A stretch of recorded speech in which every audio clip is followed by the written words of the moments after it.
Hello. तो आज हम सीखेंगे क्वाड्रेटिक इक्वेशन को सॉल्व करना। पहले स्टैंडर्ड तरीका, उसके बाद ट्रिक से सॉल्व करना। तो पहले देखो स्टैंडर्ड तरीका कैसे सॉल्व करते हैं। हम पे ये क्वाड्रेटिक इक्वेशन है x square minus 3x minus 4 equal to 0। तो ये अब देखो एक्स स्क्वायर ये तो वेरिएबल है, ये 3 कोफिशिएंट 4 कोफिशिएंट, जो कोफिशिएंट अकेला वेरिएबल नहीं है, सबसे लास्ट वाला कोफिशिएंट है 4। इसके फैक्टर लिख लो सबसे पहले। फैक्टर मतलब किस किस के टेबल में आता है, ये 1 के टेबल में आता है, 2 के टेबल में आता है और 4 के टेबल में आता है। ठीक है। अब इनमें से कोई दो नंबर लो। यहाँ पे एक्स स्क्वायर डिग्री कितनी है 2, डिग्री क्या होती है वेरिएबल की हाईएस्ट पावर। यहाँ पे x की पावर 1 है, यहाँ पे 2 है, वेरिएबल की हाईएस्ट पावर 2, तो वो होती है डिग्री। तो डिग्री 2 है, तो ऐसे दो नंबर लेने हैं, ऐसे दो नंबर लेने हैं जिसको मल्टीप्लाई करके तो माइनस का 4 आए और ऐड करके या सब्ट्रैक्ट करके माइनस का 3 आए। तो ऐसे दो नंबर कौन से हो सकते हैं, एक तो 1 और एक 4 हो सकता है। देखो 4 इंटू 1 4 और 4 minus 1 is equal to 3। But ये माइनस का 4 है, तो माइनस का 4 आना चाहिए, और ये माइनस का 3 है, माइनस का 3 आना चाहिए। तो कैसे आएगा, जब 4 होगा यहाँ पे माइनस का और प्लस का 1 -4, और ये भी माइनस का होना चाहिए, ये प्लस का होना चाहिए।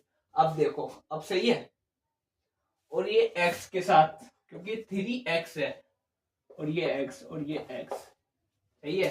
अब इन दोनों को 3x की जगह रखेंगे। यहाँ पे देखो एक्स स्क्वायर माइनस 4x, 4 और 1 में से बड़ा कौन सा 4, तो 4 वाला पहले रखा जाएगा। -4x प्लस 1x, 1x 1 लिखने की जरूरत नहीं है, सिर्फ x लिख सकते हैं। और ये -4 इक्वल टू 0। अब दो ये हो गए, दो ये हो गए। इनमें से यहां से कॉमन लेंगे और इन दोनों में से कॉमन लेंगे। पहले इन दोनों में से कॉमन देखो क्या आ रहा है, इन दोनों में x कॉमन है, तो x अलग कर लिया। तो अंदर कितना बचा, x और माइनस का 4 ये बचा, और जो यहां बचा है वही यहां भी बचना चाहिए। तो x माइनस का 4 ही बचना चाहिए। तो कॉमन क्या लेंगे, बचेगा 1 कॉमन आएगा, किसका, प्लस का, और ये है इक्वल टू 0। ठीक है। अब देखो मैंने क्या कही थी, 2 डिग्री है तो 2 इक्वेशन आएंगी, 2 आंसर आएंगे। 2 आंसर आएंगे कौन कौन से, एक तो यही आएगा x-4 एक बार ही x-4, और एक बार ये x और ये +1, x और प्लस का 1। तो ये 2 आंसर आएंगे, इसको सोल्व करके ये निकलेगा, और यहां से इक्वल टू 0 है। तो देखो x-4 को एक बार 0 के इक्वल रखो, और एक बार x+1 को 0 के इक्वल रखो। तो x की वैल्यू माइनस का 4 उधर जाके प्लस का 4 हो गया, और ये प्लस का 1 इक्वल के उधर जाके माइनस का 1 हो गया। ये देखो x की वैल्यू आएगी 4 और x की वैल्यू एक बार -1। ये सोल्व करने का तरीका है, ये स्टैंडर्ड तरीका, या हम बोल सकते हैं इसको आम जिंदगी। ठीक है। अब इधर देखो मैंने क्या बताई थी, कि स्टैंडर्ड तरीका बताऊंगा और एक बताऊंगा ट्रिक। तो ये हो गई आम जिंदगी। अब देखो ट्रिक, जिसको बोल सकते हैं मेंटोस जिंदगी। तो देखो x² -3x -4 इक्वल टू 0 है। ट्रिक देखो ट्रिक, यहाँ पे x² का कोफिशिएंट कितना 1 है। ठीक है 1 ये ना, तो इसको एक बार इससे मल्टीप्लाई कर लो।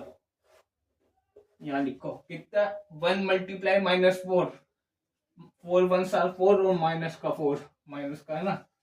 अब इसके दो फैक्टर वही लिखेंगे जिसको मल्टीप्लाई करके 4 आए माइनस का, और ऐड या सब्ट्रैक्ट करके 3 आए। तो 4 और ये लिखे थे, एक तो माइनस का 4 और एक प्लस का 1। ठीक है। अब बस एक्स की वैल्यू निकालने के लिए इनके जो साइन है ना, एक्स की वैल्यू निकल जाएगी, इनके साइन पलट दो। ये माइनस का 4 हो गया प्लस का 4, प्लस का 1 हो गया माइनस का 1। तो ये दो वैल्यू आ गई, देखो एक्स की 4 और -1, 4 और -1। ठीक है, स्टैंडर्ड तरीका, ट्रिक, आम जिंदगी, मेंटोस जिंदगी। ठीक है,